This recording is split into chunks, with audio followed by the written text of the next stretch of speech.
এই যে আমরা মাপ করে করলে লাগাছি।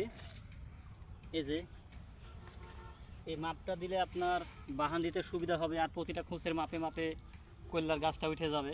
আলাদা কোনো কঞ্চি ব্যবহার করতে হবে না। যে খুঁচটা দেবো এই খুঁচের মাপেই কল্যাটা উঠে যাবে। আর আমরা বাড়ির চারা ব্যবহার করি। এই যে আমরা খরাতে আগে চারা দিই না, বাসায় আপনার বাজারে থেকে কিছু প্যাকেট নিয়ে আসি, আর প্যাকেটে বিচি দিই।